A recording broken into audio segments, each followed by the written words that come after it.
Dear friends, welcome to another thrilling episode of The Informant Military.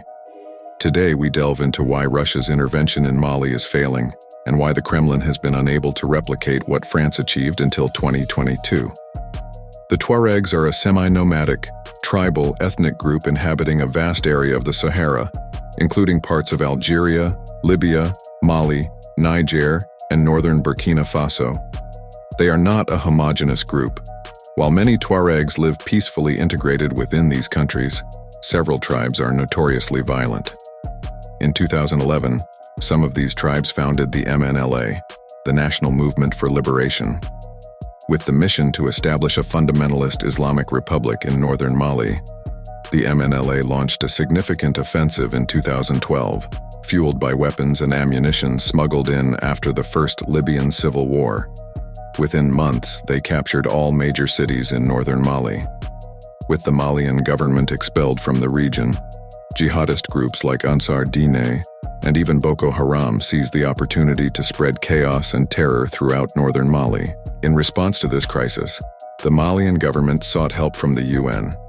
In December 2012, the UN approved Resolution 2085, entrusting France with the mission to liberate northern Mali.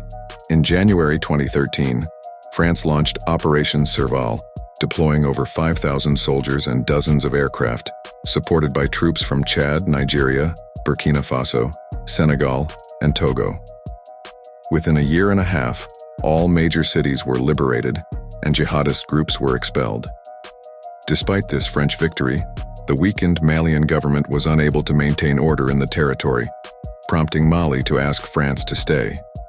In August 2014, France launched Operation Barkhane, even larger than Operation Serval, involving 5,500 French soldiers and hundreds of African and European troops.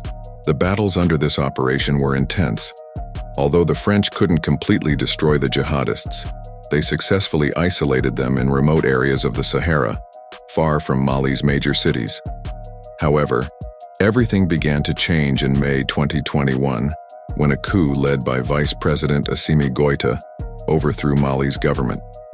This was the third coup in Mali in just 10 years, and the new government, led by the anti-French and pro-Russian Goïta, canceled Mali's agreement with France under Operation Barkhane. The pro-Russian government ordered France's immediate withdrawal, and by November 2022, the French had left Mali. The task of combating the jihadists was handed to Vladimir Putin's Russia, which in turn assigned the contract to the Wagner Group mercenaries then owned by Yevgeny Prigozhin.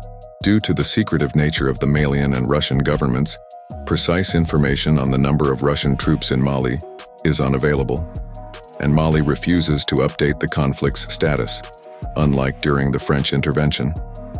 However, various sources report that the Russian forces' operations are an operational disaster in almost every sense. The main reason is that the operation was handed to a mercenary group that had fallen out of favor with the Kremlin. On June 23, 2023, Prigozhin rebelled against Russia, marching towards Moscow with hundreds of mercenaries. The rebellion lasted only a day, but significantly soured Putin's relationship with Prigozhin, leading to the downfall of the Wagner Group. Many of its commanders were dismissed or killed, including Prigozhin, who died in a plane explosion shortly after taking off from Moscow in August 2023. As a result, the Wagner Group, responsible for the crucial mission of combating jihadists and separatist movements in Mali, lost significant logistical and military support from the Kremlin, leaving many units almost entirely abandoned. Consequently, the Tuareg separatists have resumed their advance, inflicting heavy casualties on the Russian forces. The latest major Russian defeat occurred on July 27th, with numerous Russian casualties following a Tuareg attack on the Algerian border. Several villages and cities liberated by the French during Operation Barkhane are now in the hands of separatists. These victories threaten to attract various jihadist groups that wreaked havoc in the region between 2012 and 2014. With Russia bogged down in a costly and seemingly endless war in Ukraine and the Wagner Group in limbo, with substantial Kremlin factions refusing to reinforce it, the pro-Russian Malian government is now in a highly precarious situation, facing the risk of northern Mali falling back into the hands of bloodthirsty separatists and jihadists. Stay tuned for more updates and don't forget to subscribe to our channel to support us and stay informed on the latest analyses and information on major geopolitical issues around the world.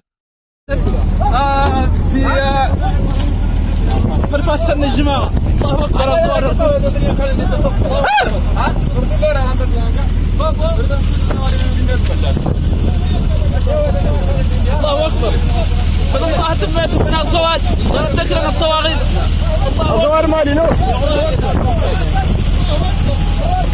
الزواد الزواد الزواد الزواد. الله أكبر. السرير العزة تسرير الشباب ورد. تبارك نص مدن. المدن. نص لنا.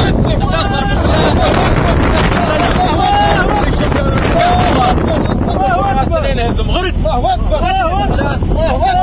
هو صار شباب التبعات والموقف وانا اللي قاعد يتجاوز باذن الله. الله اكبر. الله اكبر. الله اكبر.